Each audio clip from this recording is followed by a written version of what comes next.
Brought to you by Texas Law Shield. Over the last decade, Michael has championed and supported the rights of law-abiding Texans to own and use firearms. He is the owner of Central Texas Gun Works, a veteran of the United States Army, and has achieved national exposure in such prestigious media outlets such as Forbes Magazine, Fox Business News, CNN Money, AOL, BBC World News, Huffington Post, and the New York Times. Cargill vigorously defends lawful gun ownership in this country without regard to party politics. And now, here's Michael Cargill. South by Southwest. Man, good day, Austin, Texas. Live music capital of the world. Let's praise the Lord and pass the ammunition. That's right, South by Southwest now comes to a close. Is 6th Street the most dangerous street in Texas? You know, another year, another Austin festival, and yet another shooting. Is 6th Street the most dangerous street? I need you to give me a call and tell me. My call-in number is 512-643-5483. That's 512-643-LIVE. So just like with Rot Rally last summer, there's been another shooting in the same spot on the same block of 6th Street. Why does this keep happening? Police are defunded, and guns are now allowed in most bars due to changes in their liquor license via COVID lockdowns. But there are other variables factoring into what is causing these events to repeat so consistently. What should the Austin City Council do to prevent further mass shootings from happening? Give me a call, 512-643-5483. The Austin Police Association says they are saddened to see another mass shooting on East 6th Street last night. This shooting falls on the footsteps of a shooting downtown on Wednesday night where over 70 rounds were fired. That is 70. 70 rounds were fired. Just last night, our officers made over 30 arrests and seized over 19 firearms. All of the arrests and seizures were on East 6th Street or in the surrounding area. It's their understanding that over 50 firearms were seized from the same area in the past 5 days. Some of the charges filed were for assaultive offensive, disorderly conduct, unlawfully carrying a weapon, felon in possession of a firearm, and aggravated assault. It should also be noted that several of these firearms were stolen. And they are extremely proud of the work done by the officers and the Austin Fire Department, EMS, and other law enforcement agencies from over their Travis County and the law enforcement community there. So very good response to getting to the injured and getting them to safety, because over 70 rounds were fired during this incident this morning at 2 o'clock in the morning, 2 a.m. And, and someone said, there's, what is it called? The four what? Oh, the 4 rules of stupid. That came from John Correa, who's a great guy in the self-defense industry. But yeah, the 4 rules of stupid are basically don't go stupid places at stupid times with stupid people and do stupid things. You can get away with breaking a few of those, but you put them all together and it's just a recipe for disaster. All right, that's our guest, Uncle Zoe, and he's going to talk to us about a couple things today. We're going to talk about him going from fear of guns to competing with guns. Man, this is a great story. You got to listen to this. Going from being afraid of guns, not liking them, to competing and shooting a lot of guns. That's a great story. We're going to talk about that. But you know what? When it comes to downtown Austin on 6th Street, in that party district, I've been telling people, we've been saying this for years now, at least for 2 years, ever since like 2019, 2020, been saying, look, because of COVID-19, especially 2020, when the bars wanted to open because everything got shut down because of the state law, the bars wanted to open, they had to change their liquor license and start serving food and go from a bar to a restaurant. So when the bars changed their liquor license from a bar to a restaurant, that also changed their gun status and their knife status. When it's a bar, when they make 51% or more, their income of you consuming alcohol on the premises, you're a bar. That means that all firearms are illegal, and you also cannot take a knife where the length of the blade is over 5 1/2 inches. That is illegal in a 51% establishment, a bar. But if they change their liquor license from a bar to a restaurant, that means they change their gun status and knife status. A restaurant, you can now have any type of gun in a restaurant. You can have any size knife in a restaurant. And I'm telling you, people, 90% of the bars on 6th Street and Rainey Street are restaurants. They are not bars because they changed their liquor license. So guns are legal in all those places. Take a look at some of the liquor licenses. I want you to look at, some of the spots where the shooting took place. We're going to slide through and look at some of those different liquor licenses. And I want you to look down to the bottom right where it says gun sign blue. When it says gun sign blue, that means they're a restaurant. That means all guns and any size knife, it's legal in that establishment. If it said gun sign red at the bottom right, then that means it's a 51% establishment. No guns are illegal. So you got, Peckerwoods. These are going to be all the bars / restaurants that are right where this shooting took place. Peckerheads. What'd I say? Peckerwoods. Well, I was thinking of the people. I wasn't thinking of the bar. Excuse me, forgive me, Peckerheads. You're forgiven. Thank you. So we flip through all these different, establishments. These are all the ones that are right there, on 6th Street where this shooting took place and where the previous mass shooting took place. They're all gun sign blue. Gun sign blue. Next one, gun sign blue. They're all gun sign blue. You just keep going. That whole block, that whole little area there, they're all gun sign blue. And to understand why this has happened, we have to rewind to the beginning of COVID when they shut down bars. All these bars that were previously gun sign red, which means that they get 51% or more of their revenue from alcohol, changed their status to a restaurant just by taking a basket of chips and putting it at every table.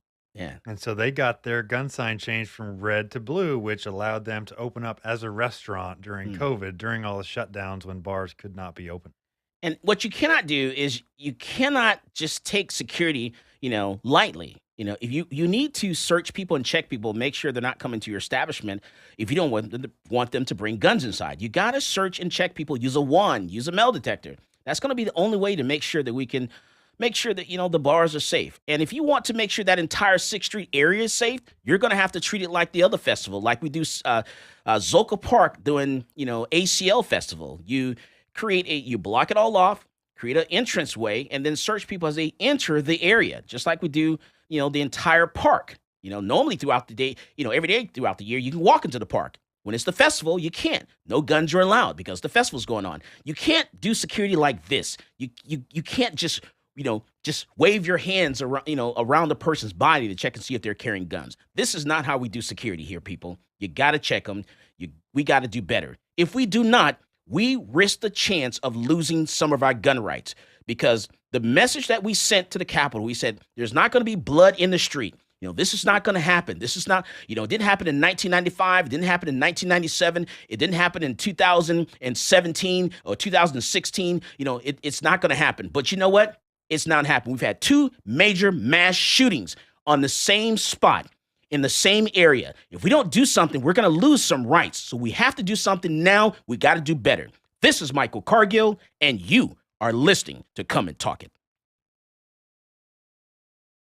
Peace, this is Maj Toure. You're listening to Come and Talk It Radio with Michael Cargill.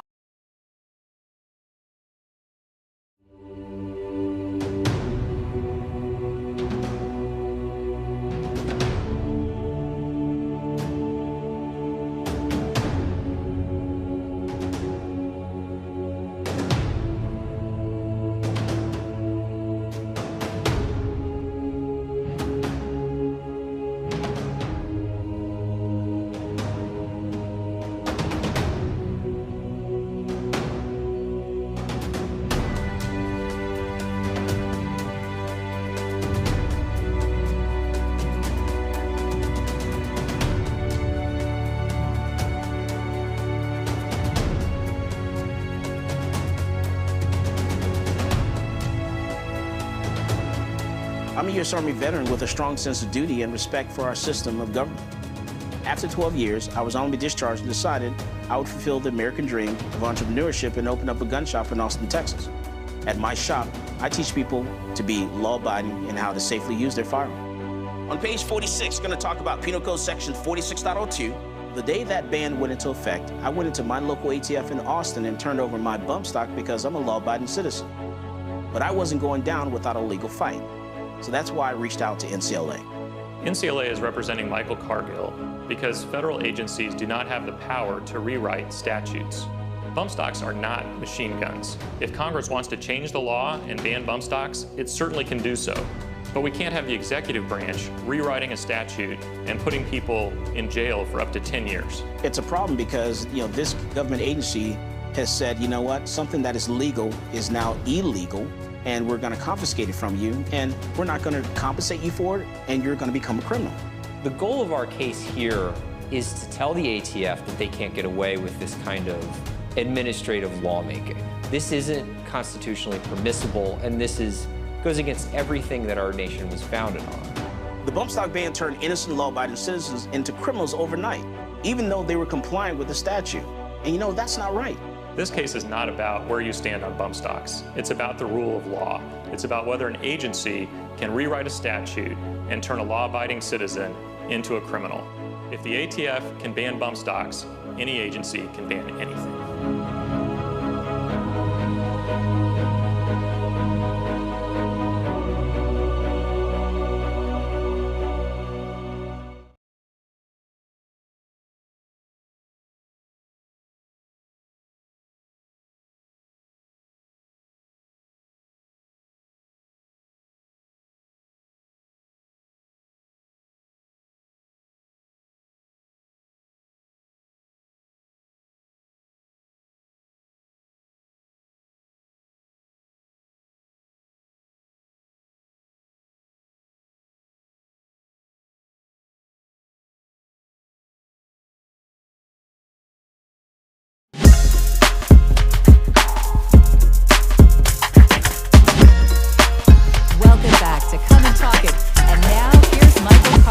So is 6th Street the most dangerous street in Texas? I need to answer that question because someone's saying here on Twitter, yes, 100% because of the underage kids hanging out causing 90% of the problems. Time to reinstate the curfew for under 18.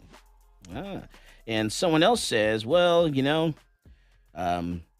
Cargill, I can confirm many 6th Street spots are complying with pat-down metal detector method by door guy. I think it's like a situation similar to last year involving people just walking around. Well, and that's why I suggest, just treating it like ACL, in Zolka Park, where you just block off, barricade that area. And as people enter the 6th Street Party District, what you do is you allow open container, allow people to, to grab a drink and go from bar to bar and drink, and walk into the next bar. But to get into the area, you got to go through a checkpoint, be searched, wanded, and all that good kind of stuff to make sure, weapons aren't allowed. And I think that will solve a lot of the problems also. Maybe that's too far. I don't know. And I get it. I understand, but we've got to do something because if you don't do something in that area, you cannot have that many shootings in that same area, every 6 months. A mass shooting every 6 months. We can't allow that. Yeah, that last one was huge. What was it? 14 people were shot and one man was killed. That is correct. Right, and we had the family members, the family of brother and their the father, lawyers, yeah, and the father, and also the mother on the show. And that was really bad because it was two guys shooting at each other. They missed every shot and just hit bystanders. Hit all innocent people. They did not hit each other once. Not once. Didn't even scratch each other, but shot all innocent people. Yep. And then, look at this situation here. 70 bullets were fired last night or this morning at 2:00 in the morning. That came from more than one gun, people. Mm-hmm. But only one person was arrested. Yeah, and it's things like this that's so stupid, you can't fix that with the law. No, there's no way. No, we got to do better. We're going to have to do something. It's going to take, enforcing the law. It's going to take, once the Austin Police Department arrests someone, it's going to take the district attorney, prosecuting that person. And that's also part of the problem. If your DA is not prosecuting, these people, there are no consequences. Someone else says, yes, the consequences are different, but it would enforce it in the same sense of verbal warning, but not know if someone is actually carrying if it's concealed. Let me see more about what she's talking about here. All right, so part of that conversation was she said, okay, they can easily place a 30.06 or 30.07 sign banning them, no different than them solely a bar banning, people from carrying guns in a bar. Okay, there's a difference between a 30.06 and a 30.07 sign being posted versus a 51% sign. If a bar is actual 51%, that is a felony to carry any firearms at all, handgun or long gun inside of a bar. What people do not know is prior to September the 1st of 2021, long guns were actually legal in bars in Texas. And a lot of people don't know that.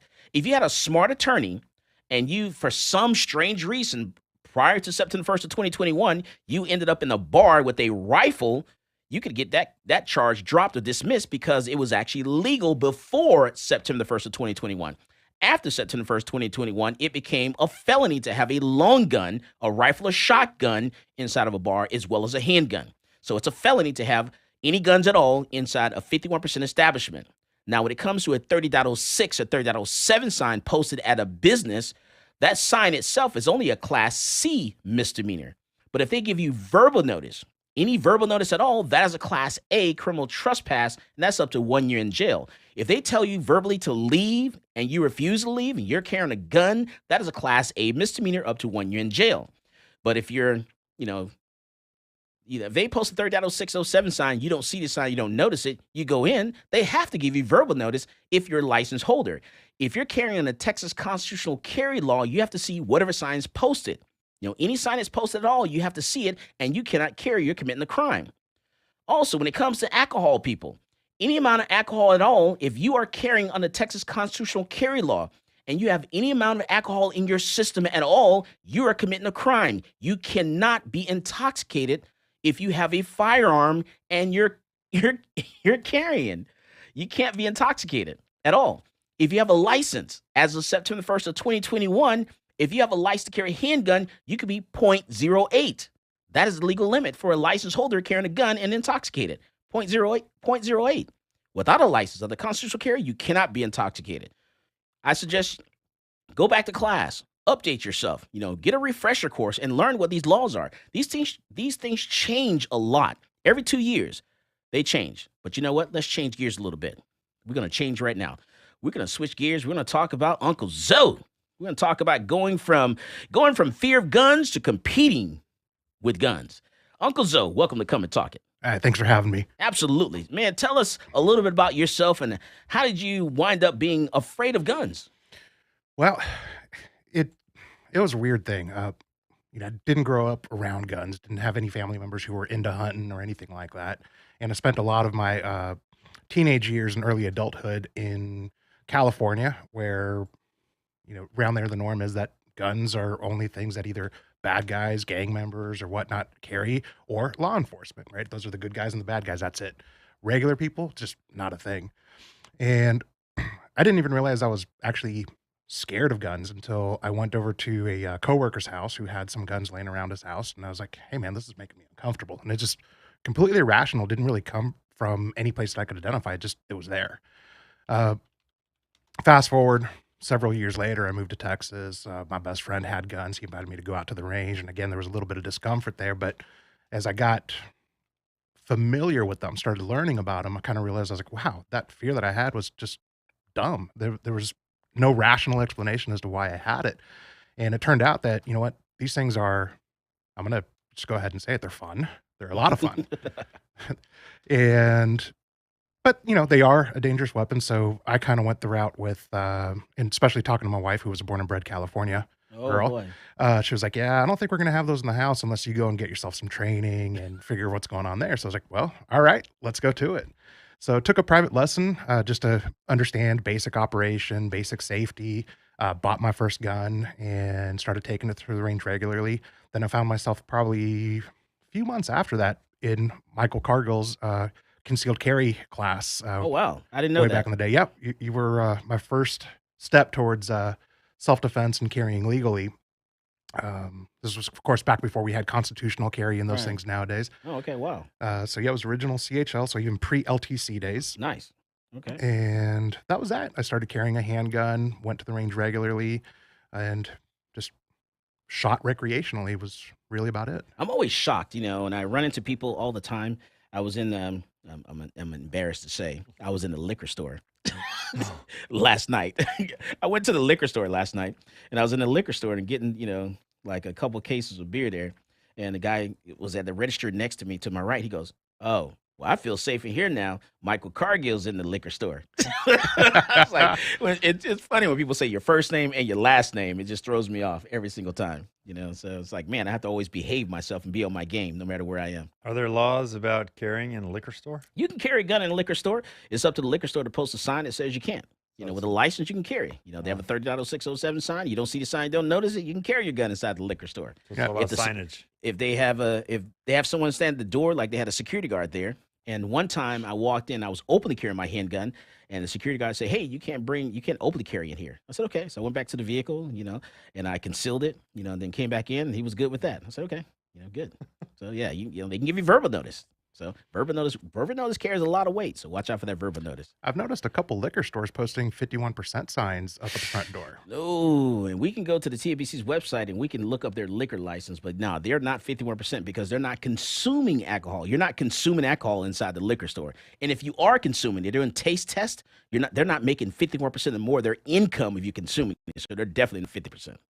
So those signs mean nothing. So the sign means nothing. It's what it says on the TABC website that you can screenshot for court purposes, basically. Right. Doesn't mean you're not going to get arrested because they call the police. They may push the issue. You may get arrested, but you can get that case dropped. You do a screenshot.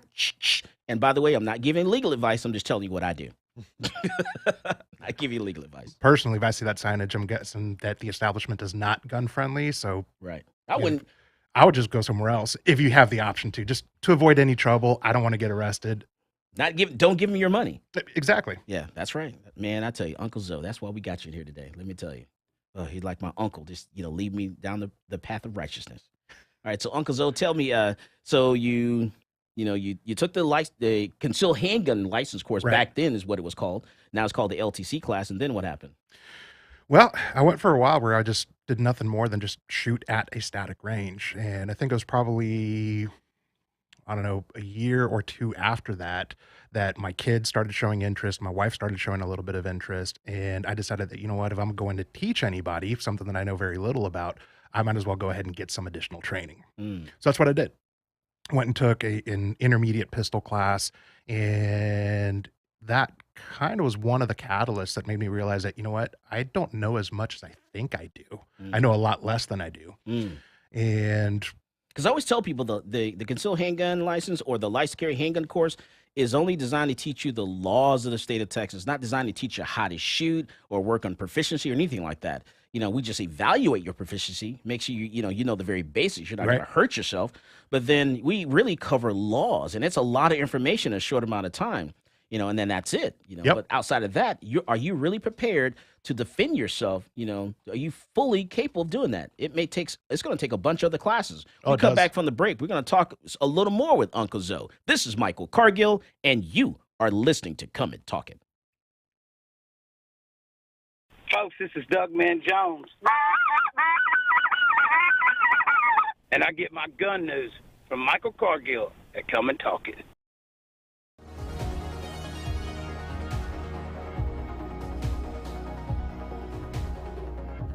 Whether it's a typical traffic stop or you're just involved in a use of force incident, encounters with law enforcement can be scary and stressful. In the heat of the moment, you may inadvertently say something you don't mean or make an inconsistent statement. These are red flags for officers, and if they think you're lying or your story doesn't add up, they might arrest you and let the criminal justice system decide your fate. Police officers are trained to get information from you without making the interaction seem like a formal interrogation. But remember, from the moment an officer arrives on scene, everything you say and everything you do will be scrutinized in court. The prosecuting attorney will attempt to use anything and everything against you. So what do you say? You say, "I invoke my right to remain silent," and then let your attorney interact with law enforcement on your behalf. One important note though, do not throw common sense out the window. For example, if the intruder's hiding somewhere in your house when the police arrive, or if you saw the perpetrator pitch his weapon into your backyard, quickly tell the police and then stop talking. You might ask, what about my rights? What if the police never read me my Miranda rights? Miranda rights is the common name for a collection of rights contained in the Miranda warnings, given to suspects when they're placed under arrest. The warning comes from a 1966 Supreme Court case, Miranda v. Arizona. In that case, the court held that statements from a custodial interrogation would not be admissible unless proper procedural safeguards were in place to protect the defendant's Fifth Amendment rights. We've all seen these warnings on TV and movies. You have the right to remain silent. You have the right to have an attorney. Anything you say can and will be used against you in a court of law, and so on. So do police have to read you your rights? No. It's important to note that officers are not required to read you these rights unless you're in custody and subjected to interrogation.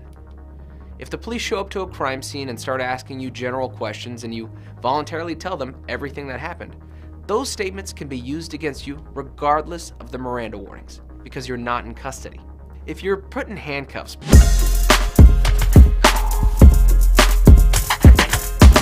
Welcome back to Come and Talk It.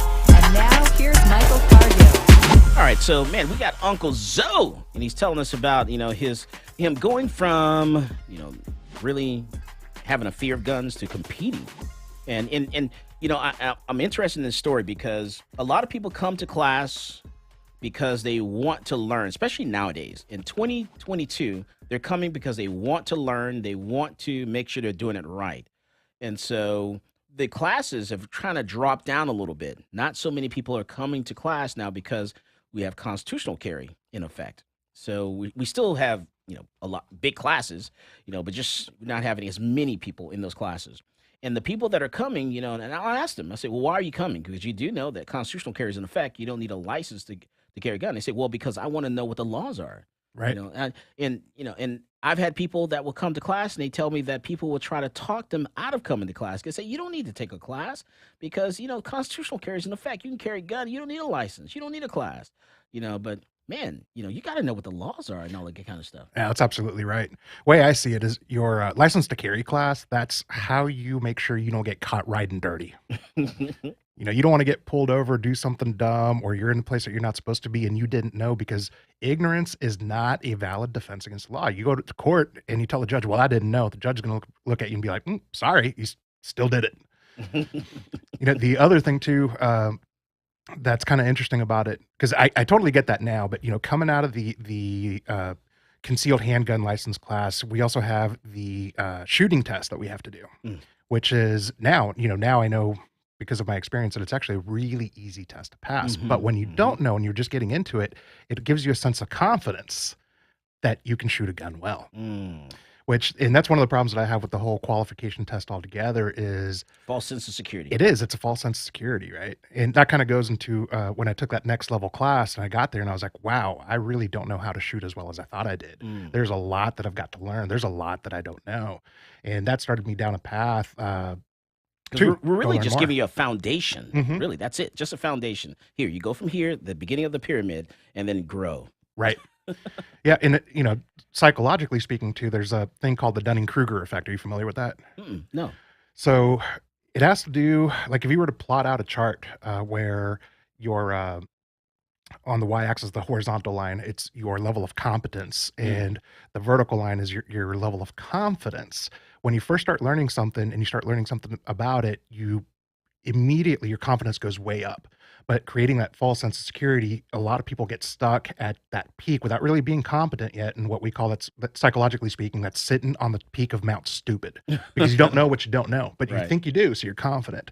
And then as things happen, hopefully it's usually a catalyst. For me, it was an additional class. For some people, it's, unfortunately, when it comes to self-defense, that they find themselves in a situation that they weren't able to defend themselves as well as they thought they would. Okay. Right. But something happens that makes you realize, oh, wow, I don't know as much as I thought I did. And psychologically speaking, that's kind of depressing, and you're now staring into the valley of despair, which is really, really sad. But if you continue forward and you keep on learning and you keep building up your skill, and again, this applies to everything, not just guns, you start climbing the slope of enlightenment until you finally reach the, I forgot what it was called, but peak of sustainability. But it's essentially where you become a guru, right? You do know a lot, and that confidence is now backed up by actual competence.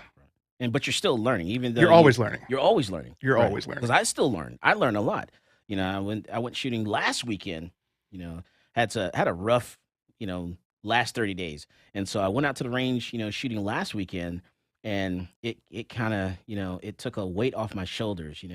And it's like, man, I needed to do that. I really need to, put some rounds down range. I put like a few hundred rounds down range, and I really need to do that to get through what I was dealing with, personally and stuff like that. So it made me feel a lot better and relax a little bit. It's like, oh, that was great. Yeah, I refer to that as group therapy. Yeah, really was.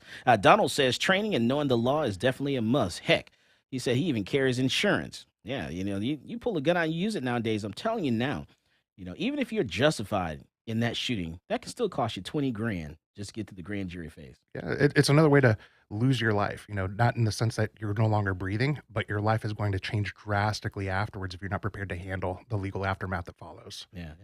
All right. Yeah. All right. So you went from, once you did the license course, you did other courses, and then what?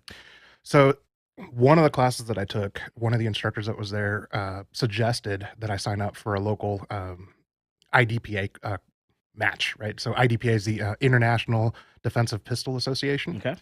And there's actually a bunch of them all over the place, especially here in Central Texas where we're at. If you want to go shoot a local match, you can find something going on every single weekend that's within a 90-minute drive. Okay. And I was kind of unsure whether I wanted to do that or not, but being that I wanted to learn and practice what I was learning in those courses, because a lot of things that you learn there, you can't do at most public ranges. Like I can't go to one of the indoor ranges here and actually run around and shoot things. Right. You got to stay in your lane. You're there and you're pretty much shooting a static target for safety, because there's going to be different people there of different levels of competency shooting. And they're trying to, create a controlled environment that's safe. Right. So heading out to that first match, that's exactly what I got to do. Is I got a scenario that was set up with different targets. And it's really cool because they give you literally a scenario, for lack of a better term, but it's like, okay, you're at a gas station and you're pumping gas. So you've actually got your hand on something acting like you're pumping gas with different barriers around you that would simulate other cars and fuel pumps and whatnot. And then gang members come out of nowhere and decide that they're going to go ahead and rob you and take everything, and you go in action. And that's a scenario. And you've got moving targets, you've got no shoot targets or non-threat targets, which would simulate bystanders that would be in that environment. And you go and you shoot that. And that first match was, for me, I just went because I wanted to practice what I had been learning. And it turns out that, like other things that are gun related, it's a lot of fun. I will say, though, I was intimidated for a little bit going out there because I was afraid I was going to run into folks who just had big egos and who were really into the competition side of things. And I was being the new guy, I was going to get made fun of or whatnot.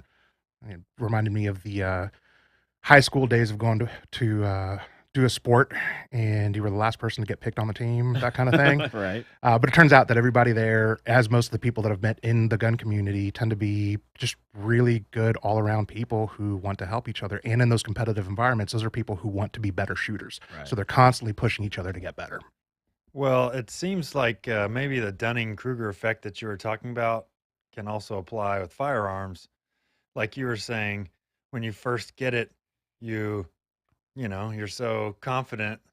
And then a lot of people who are very experienced with firearms or with martial arts training, those black belts, those are the guys that want to avoid the conflict the most. Yeah, it's the guys that just start the MMA class that they think that they can go just beat up whoever they want and they're so awesome and they want to get in a fight. Yeah. But it's not until you are much further into it that these types of people will develop that sense of, more calm and aversion to conflict. Because you understand, when it comes to firearms, you understand that, man, that gun, that's final. Yeah. You pull that gun out, you use it, that is final. That is the last step. Yeah, that's it. That's over. Well, it's funny that you're bringing up martial arts. Fun story. As a young kid, I did Taekwondo and I got my black belt. And the first thing my master said to me when he handed me my black belt was, I want you to realize that you haven't mastered anything. It just means you finally have learned the basic foundation, which is kind of interesting about that. But you're right. Avoidance is a huge part of it. Another thing that sticks with me too is Tom Givens. I took a training class from him, excellent instructor. If you get a chance to meet him and take one of his courses, highly recommend it. But the one thing that he said to me is nobody, if you're into martial arts, nobody goes into a fist fight not expecting to take a punch. Well, apply that to gunfighting. Don't go into a gunfight not expecting to take a bullet. And so when you look at it that way, for me, it's like, I don't want to take a bullet. Heck, I don't want to take a punch, Right. but a bullet much less. So yeah, I'm going to avoid that as much as possible. Yeah. Oof.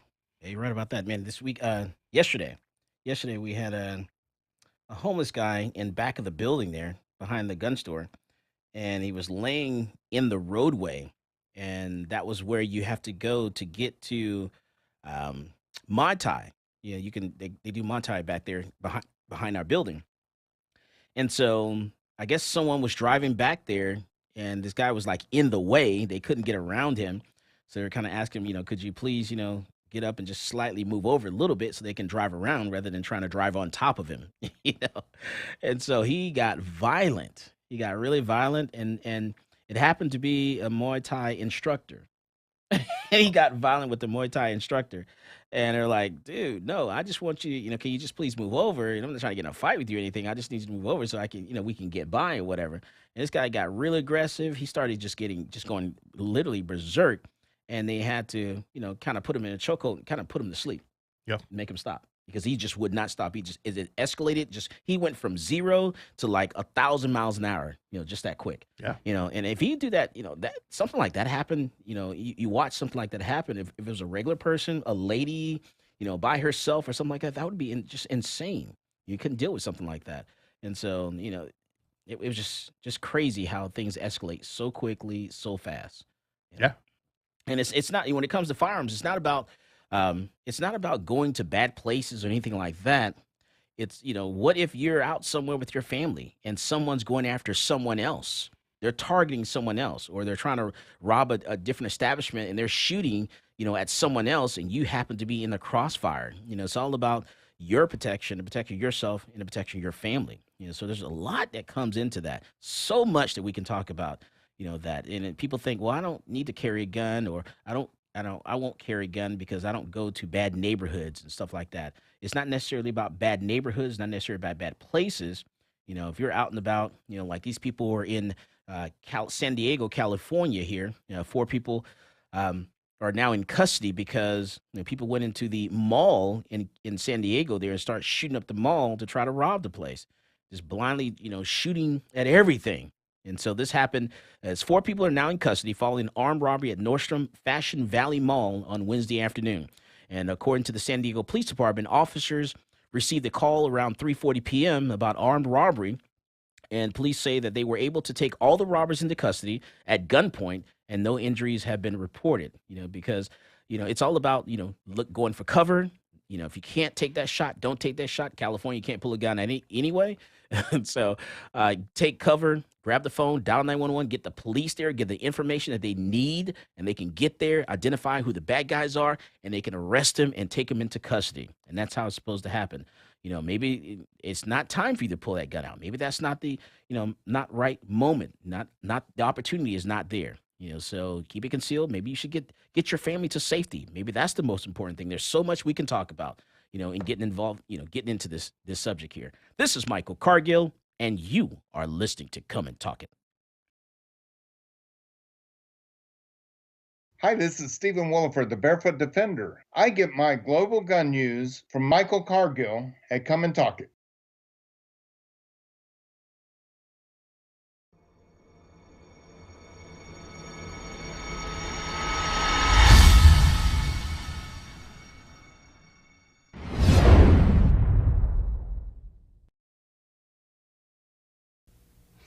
Hello, my name is Edwin Walker. I'm an independent program attorney with Texas Law Shield. I want to talk to you today about an issue that we see on a daily basis.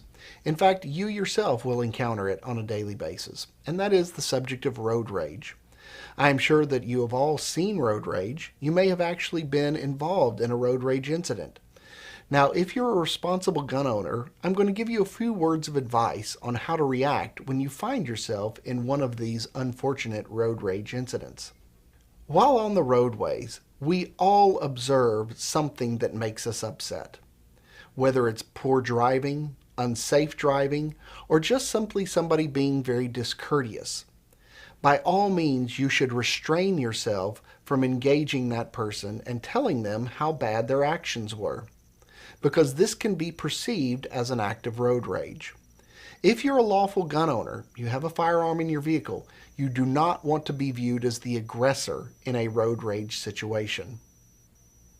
Now, with regard to a situation where an individual has chosen to rage against you, and you are the actual victim of the road rage, if you and the other individuals are still in their automobiles, do not use your firearm to respond to any of the rager's activities.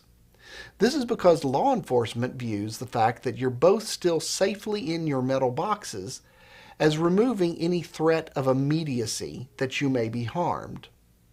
So please, if you have a gun, somebody is raging against you, forget you have a gun.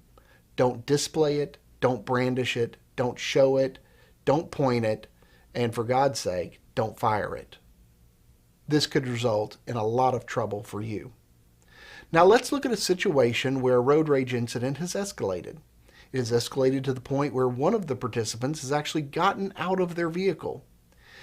We recommend that you stay in your vehicle at all times. Do not exit your vehicle, because the person who exits their vehicle is going to be looked at as the aggressor. If the other individual has exited their vehicle and they are not in contact with your vehicle and they do not have a weapon, then do not feel that you can display your weapon in an act of self-defense. People are allowed to just simply stand there and scream at you, scream whatever they want, until they make a demonstrative effort to try to harm you. There is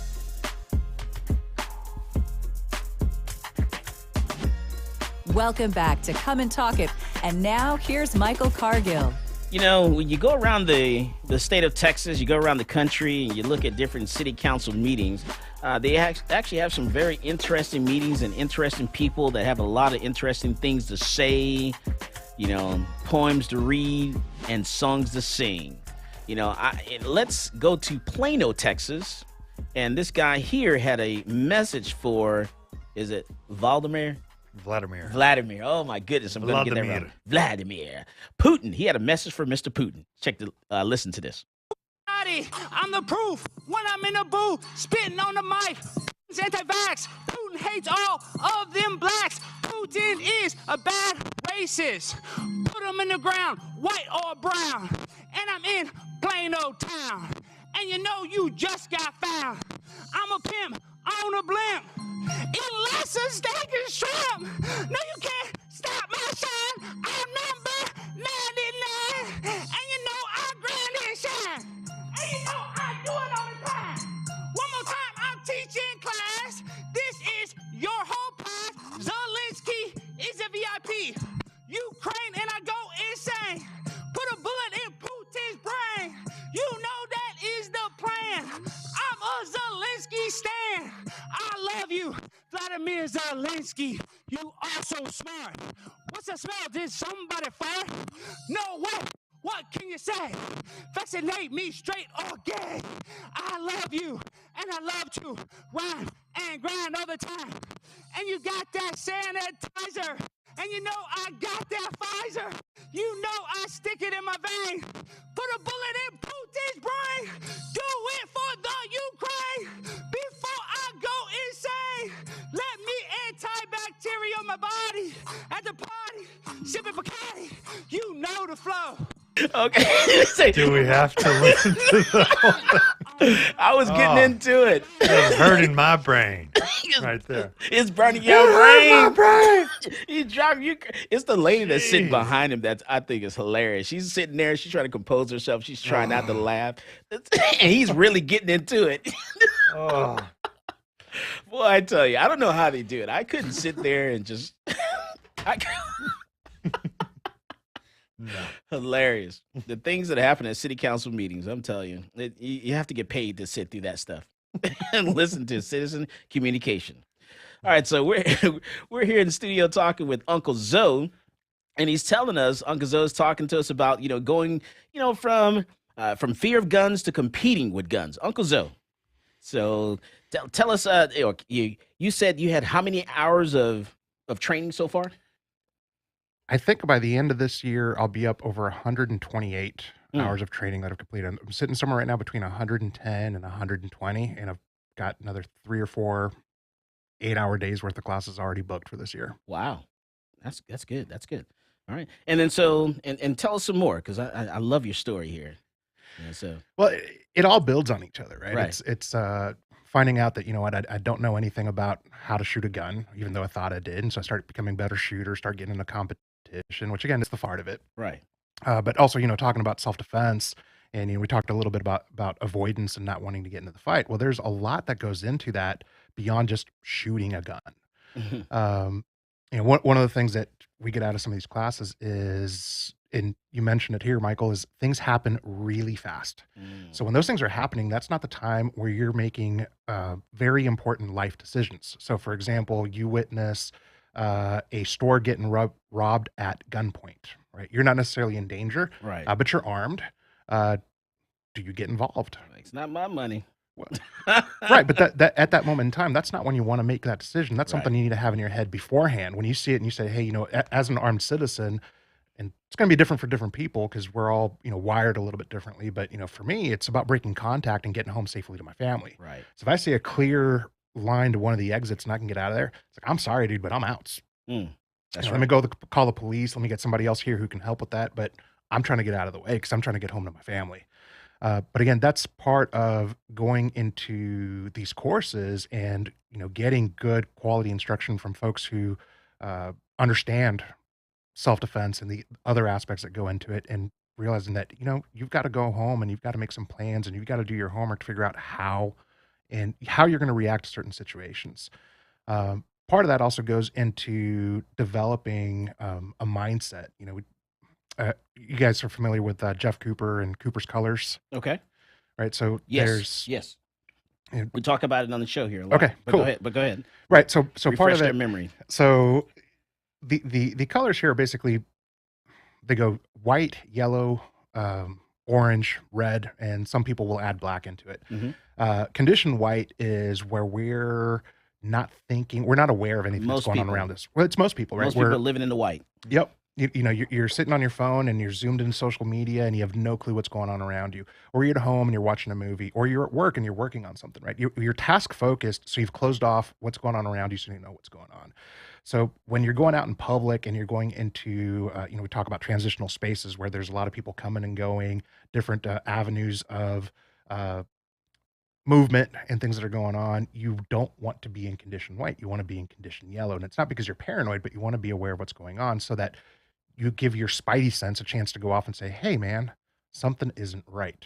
Right. And that's when we get into condition orange, which we're now paying attention to something that's not quite right. And we're trying to decide what's going on. Well, part of the training classes that you take and part of becoming better at self-defense goes into, well, what do you do when you're in condition orange? You might be working a strategy to exit the situation, avoid the fight altogether. You might also be running what if scenarios. Well, if I try to go this way and the guy who's acting funny does this, then I'm going to react that way.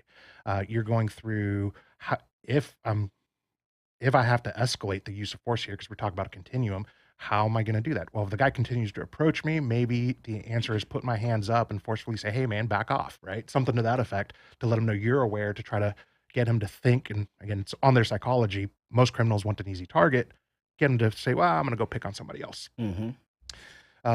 But, you know, it's a lot of that I think the average gun owner, especially those who may get their license to carry or decide to do constitutional carry and exercise that right, which I'm all for, please do.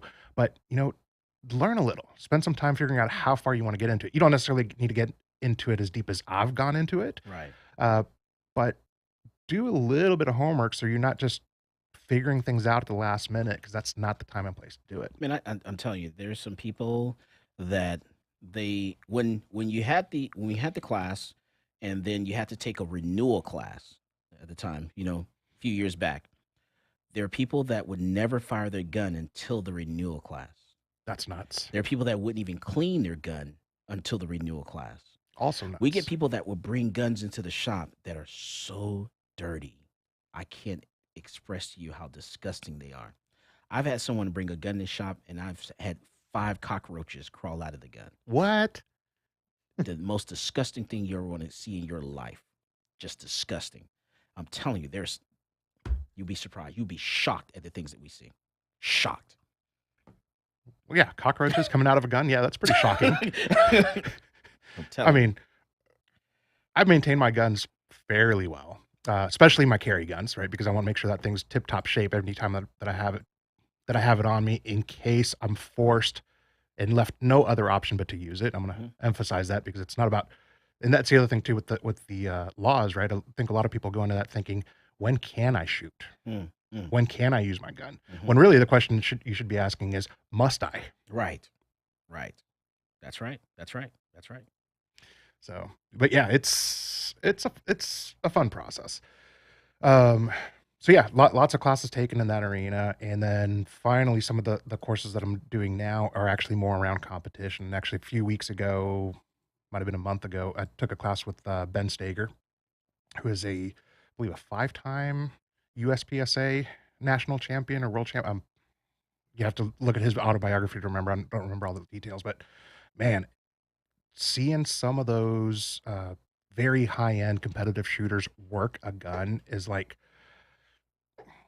going and listening to just a world-renowned musician just make beautiful music with an instrument and making it seem effortless. These guys run their guns just like that. It's almost magical to watch how they run their guns. Nice. And from that perspective, again, for me, it's a lot of fun. I want to get better. It's good exercise. It's stress relief. But again, it comes back to a defensive situation. Knowing, you brought this point earlier, is knowing whether or not you can make that shot. Well, the better shooter you are, the better you're going to know. And the one thing that's really important about that is to remember that there is no such thing as a miss. Every time you fire the gun, it's a hit. The question is, did you hit what you intended, or did you hit something that you didn't? Because that bullet's going to come to rest somewhere. That's right. You'd be surprised the amount of people that think that they can fire warning shots. Oh, no. You'd be surprised the amount of people that think it's okay to actually fire around the air. They actually think it's okay and legal to fire a gun in the air on the 4th of July. You know, there's a story that we covered here where the couple was in shock. The fact that, the police showed up to their house in their backyard. They were firing rounds on AR-15 in the air.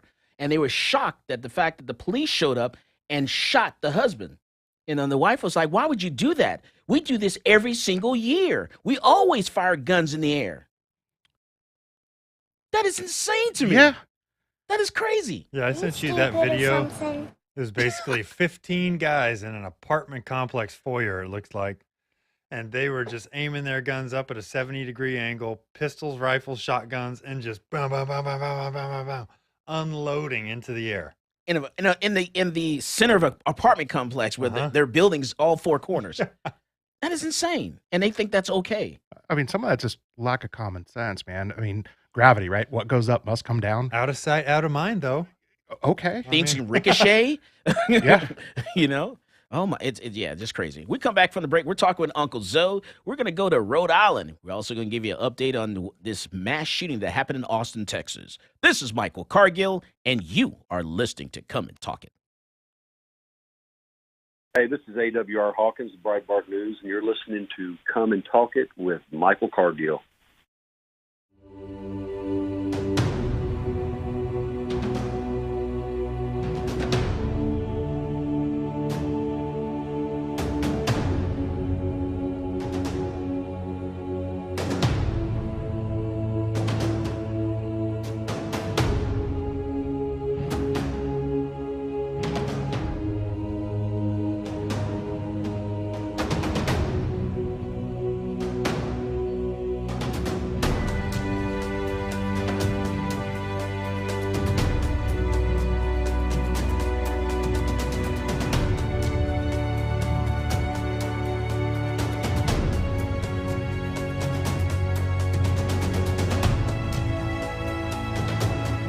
I'm a U.S. Army veteran with a strong sense of duty and respect for our system of government. After 12 years, I was honorably discharged and decided I would fulfill the American dream of entrepreneurship and open up a gun shop in Austin, Texas. At my shop, I teach people to be law-abiding and how to safely use their firearm. On page 46, going to talk about Penal Code Section 46.02. The day that ban went into effect, I went into my local ATF in Austin and turned over my bump stock because I'm a law-abiding citizen. But I wasn't going down without a legal fight. So that's why I reached out to NCLA. NCLA is representing Michael Cargill because federal agencies do not have the power to rewrite statutes. Bump stocks are not machine guns. If Congress wants to change the law and ban bump stocks, it certainly can do so. But we can't have the executive branch rewriting a statute and putting people in jail for up to 10 years. It's a problem because, this government agency has said, you know what, something that is legal is now illegal, and we're going to confiscate it from you, and we're not going to compensate you for it, and you're going to become a criminal. The goal of our case here is to tell the ATF that they can't get away with this kind of administrative lawmaking. This isn't constitutionally permissible, and this goes against everything that our nation was founded on. The bump stock ban turned innocent law-abiding citizens into criminals overnight, even though they were compliant with the statute. And that's not right. This case is not about where you stand on bump stocks. It's about the rule of law. It's about whether an agency can rewrite a statute and turn a law-abiding citizen into a criminal. If the ATF can ban bump stocks, any agency can ban anything.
Welcome back to Come and Talk It.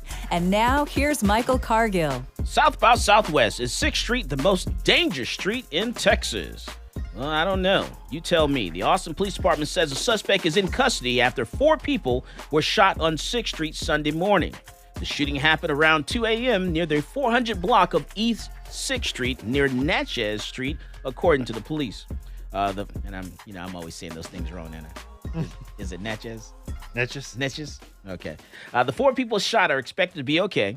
They were all taken to local hospitals with none life-threatening injuries, according to the Austin Travis County EMS. APD said earlier Sunday there is no current threat to the public. In an update Sunday afternoon, APD officials said the shooting began following a disturbance between 2 groups of people, according to a preliminary investigation finding. And officials said that officers do not believe the shooting was a random act. With the investigation ongoing, officials added that they will not be releasing the name of the suspect at this time. The department said it will not host a press conference at this time, and it will release more information on the shooting as it becomes available. Now, Sunday is the final day of South by Southwest, which has brought thousands of more people to Austin over the past 2 weeks. The city of Austin has been working on efforts to make the 6th Street Entertainment District downtown safer following violence last year that included a shooting where 1 died and 14 were hurt. Most recently, at the beginning of the month, the Austin City Council passed a resolution that, among other things, would punish bars with repeat violent incidents. So we'll see what goes on there. According to the Austin Police Association, they were saddened to see another mass shooting on 6th Street last night. The shooting falls on the footsteps of a shooting downtown Wednesday night where over 70 rounds, 70 bullets were fired. Just last night, their officers made over 30 arrests and seized over 19 firearms just before that shooting.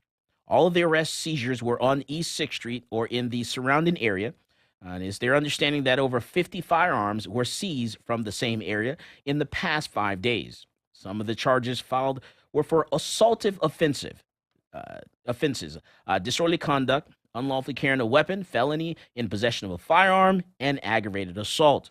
It should also be noted that several of these firearms were stolen. So you need to lock your guns up. Gun safety, locking and securing your firearms is a very important thing. Do you know the number one way that criminals get their hands on guns in Austin? It's from vehicles. From vehicles. A lot of people leave their guns in their cars, overnight. Remove your gun from your vehicle overnight because that's all people do around 3 or 4 o'clock in the morning is try to break into your vehicle.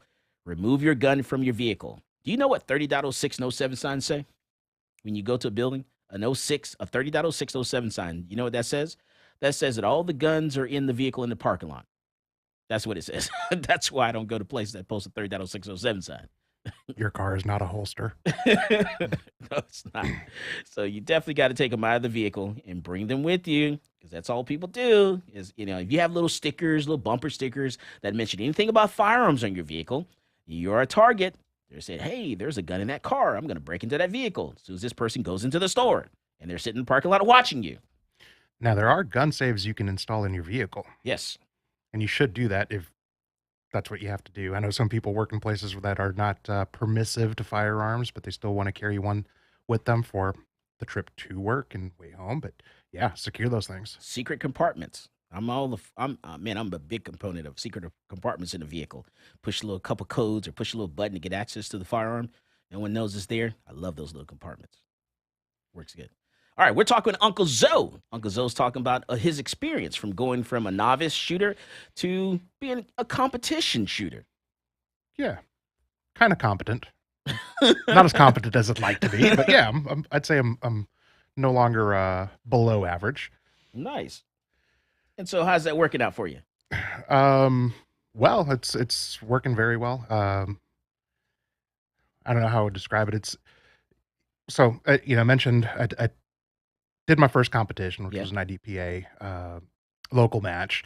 One of the things that I've done with that is each match scores you in terms of how you performed. Right in IDPA, it's a timed score where if you're not accurate, you miss or you don't hit the targets where you're supposed to hit them, you get penalized with additional time.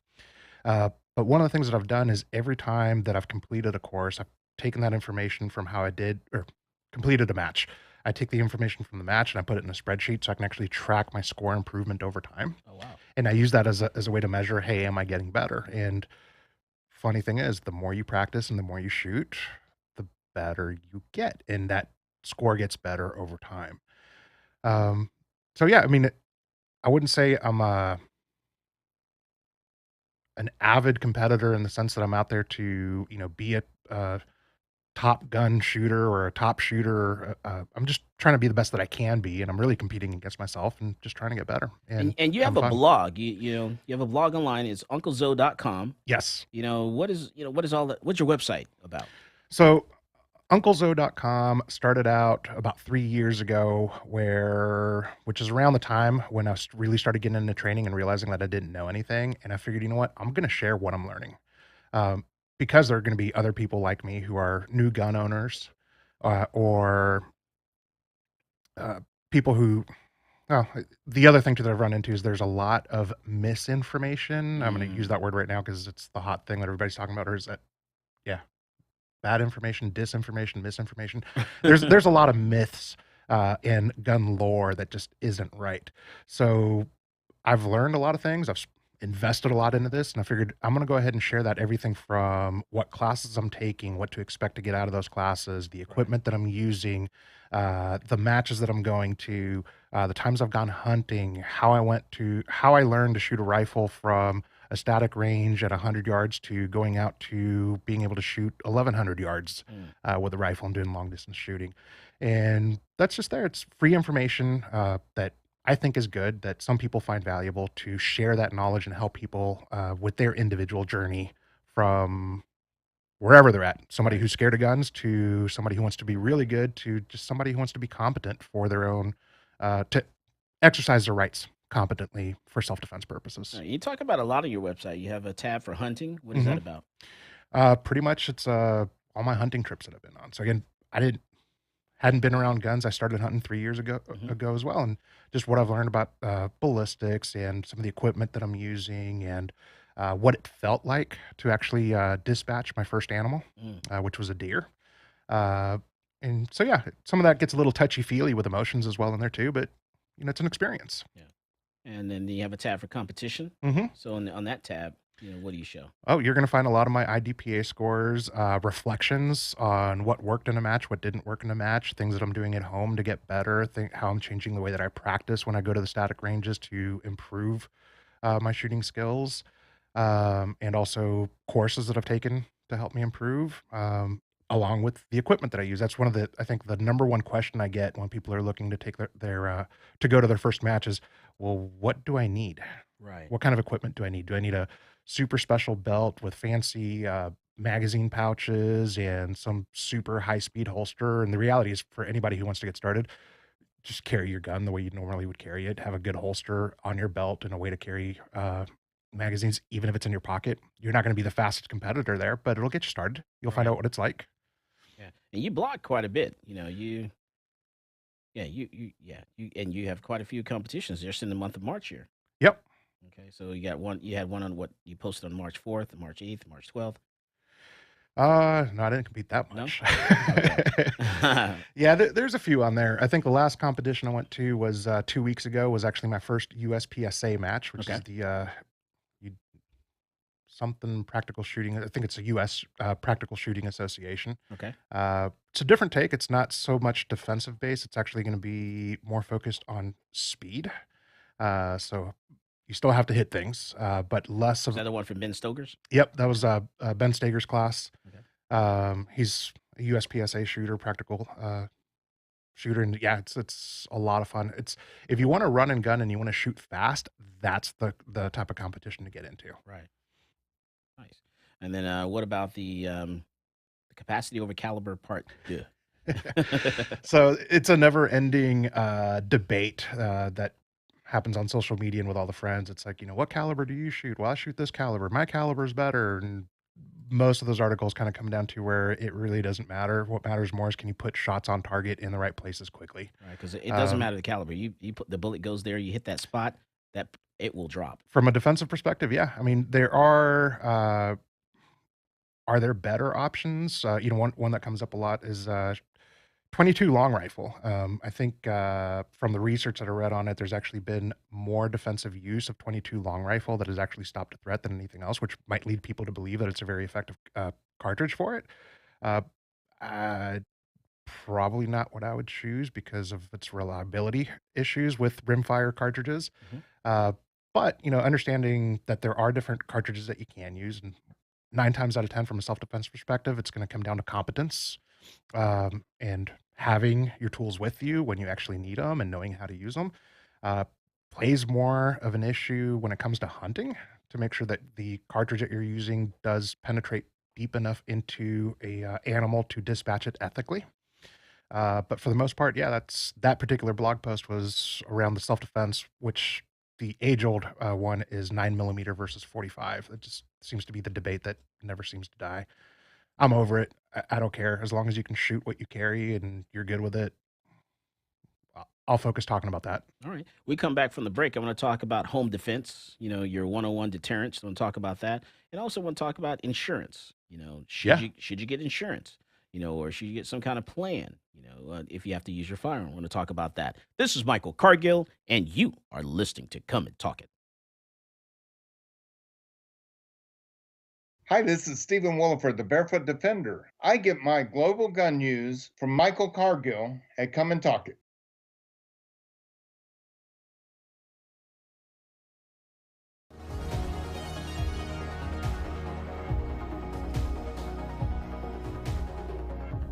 Whether it's a typical traffic stop or you're just involved in a use of force incident, encounters with law enforcement can be scary and stressful. In the heat of the moment, you may inadvertently say something you don't mean, or make an inconsistent statement. These are red flags for officers, and if they think you're lying or your story doesn't add up, they might arrest you and let the criminal justice system decide your fate. Police officers are trained to get information from you without making the interaction seem like a formal interrogation. But remember, from the moment an officer arrives on scene, everything you say and everything you do will be scrutinized in court. The prosecuting attorney will attempt to use anything and everything against you. So what do you say? You say, I invoke my right to remain silent, and then let your attorney interact with law enforcement on your behalf. One important note though, do not throw common sense out the window. For example, if the intruder's hiding somewhere in your house when the police arrive, or if you saw the perpetrator pitch his weapon into your backyard, quickly tell the police and then stop talking. You might ask, what about my rights? What if the police never read me my Miranda rights? Miranda rights is the common name for a collection of rights contained in the Miranda warnings, given to suspects when they're placed under arrest. The warning comes from a 1966 Supreme Court case, Miranda v. Arizona. In that case, the court held that statements from a custodial interrogation would not be admissible unless proper procedural safeguards were in place to protect the defendant's Fifth Amendment rights. We've all seen these warnings on TV and movies. You have the right to remain silent. You have the right to have an attorney. Anything you say can and will be used against you in a court of law, and so on. So do police have to read you your rights? No. It's important to note that officers are not required to read you these rights unless you're in custody and subjected to interrogation. If the police show up to a crime scene and start asking you general questions and you voluntarily tell them everything that happened, those statements can be used against you regardless of the Miranda warnings because you're not in custody. If you're put in handcuffs but you say something incriminating on your own without being questioned, those statements can and will be used against you because you're not being interrogated. You're just starting to spout off. This is why it's imperative that you know your rights, and you shouldn't rely on the police to read them to you. Affirmatively invoke your rights. Say, I'm invoking my right to remain silent, and my right to my attorney. Once you do that, the police legally shouldn't continue questioning you without your attorney present. But remember, there's a second part to this equation. After invoking your rights, you must exercise those rights. That means you have to keep your mouth closed. Protect yourself. Don't let the legal system take advantage of you after an incident. And Law Shield members, if you've been involved in a self-defense incident, remember to call the emergency hotline and speak with your independent program attorney.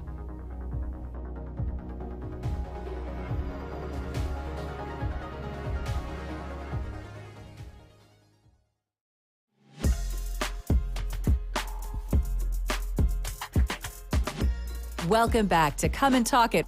And now here's Michael Cargill. All right, so we're back and we're talking with Uncle Zoe, and I want to talk about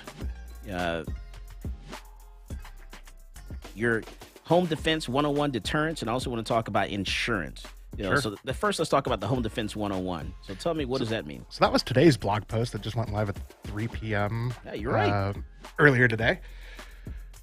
I've had a lot of conversations recently with some of my readers around home defense, and 9 times out of 10, people want to talk about the guns, whether it's your AR rifle or your pistol and your equipment. And I get it; guns are cool; they're fun to talk about, but there's a lot of hyper focus on that when that's a topic. So this blog post kind of went around to start talking about, well, what are some of the other things beyond the gun that you should be considering? And it's a first post in a series that I'm doing right now, which talks about deterrence. And really the idea here is making an intruder change their mind about picking your house as a target. Right. And there's a lot of things that we can do from,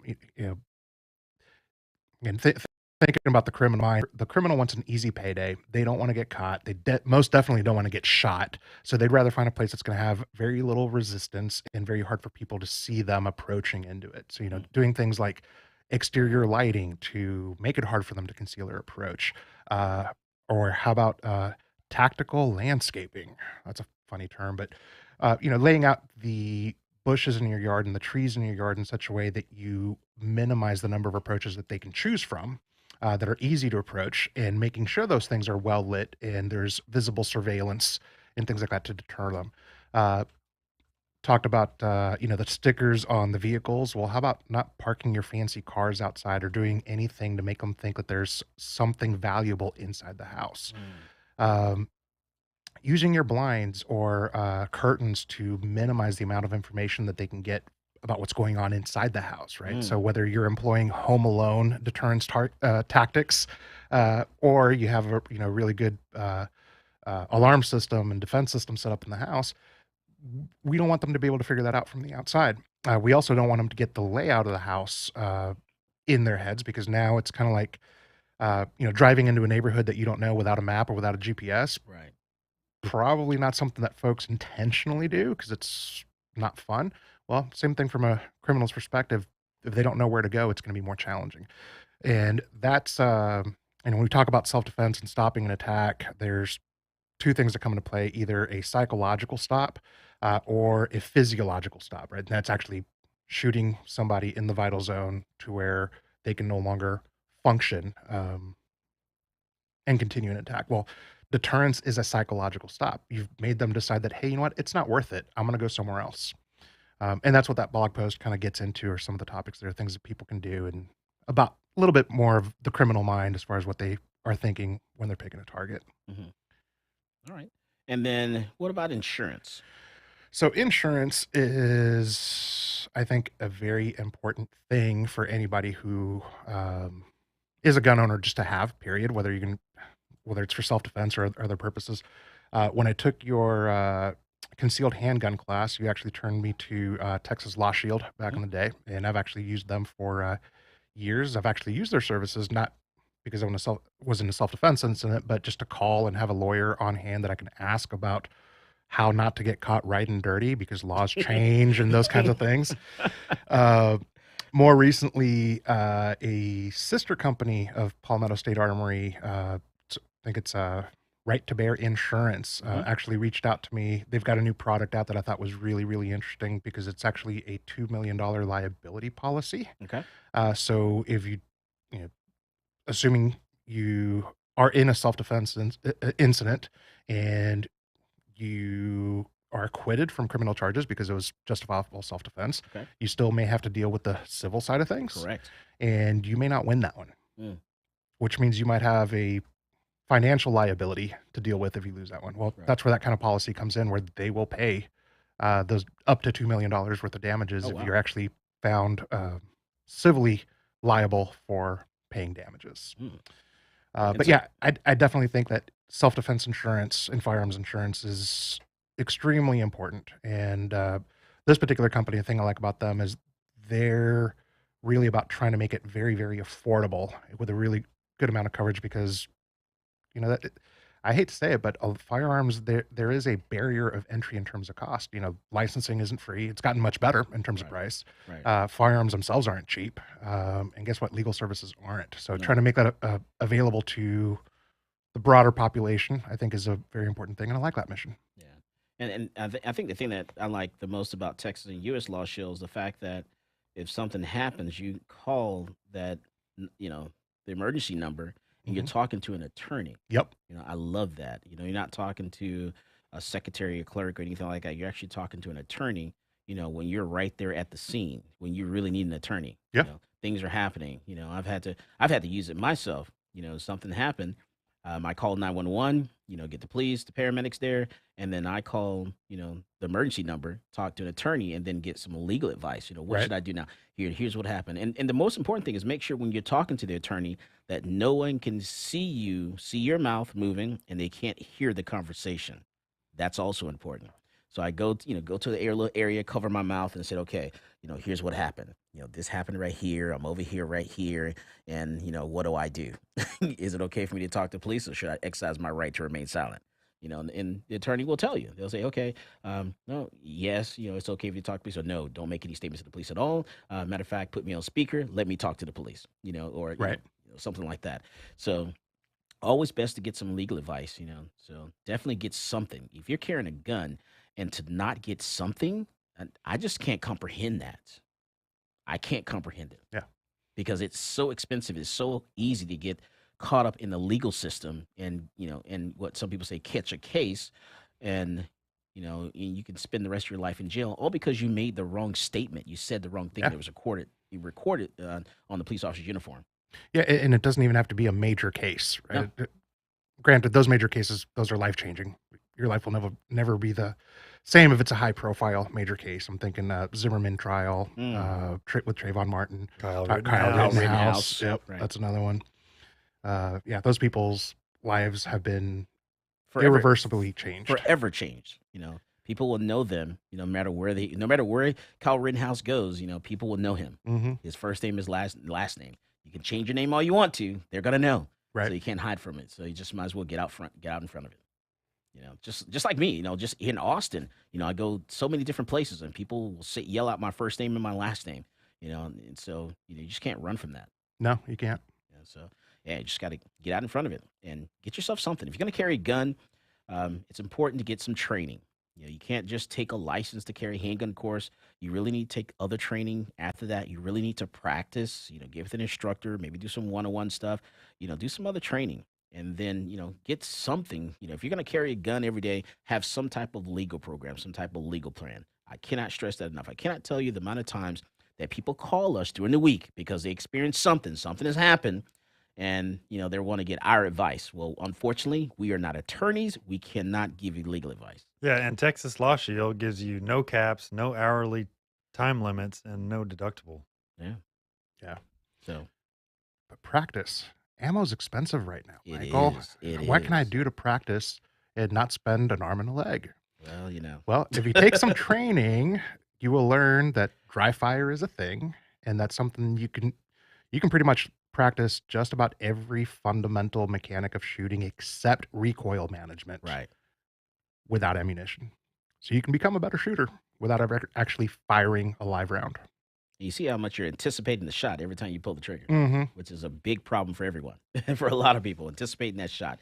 I tell people you can't run for the bang. Don't be afraid of the bang. The gun's gonna go bang. You can't stop it. Yeah. Just And again, it's not just shooting, but how do you use concealment? How do you use cover? How do you identify cover? We're talking about home defense. What can you use your furniture as concealment? There's a lot there that you can do at home without having to spend a lot of money. Man, Uncle Zoe, thank you so much for coming on the show. Tell people how they can find you. Best way is go to my blog, unclezo.com. From there, you've got links to all my social media, and I'm mostly active on Twitter. So if you get there and follow me on Twitter, that's great. But I'm also on the Facebook and the Instagram. I think I've got a YouTube, but I haven't posted a video in ages, so don't go there. But even on the blog, there's a contact form on there. So if you fill that out, that email is going to come straight to me, and I answer every single email that comes through. Nice. Definitely check it out. UncleZoe.com. There's a lot of information on there.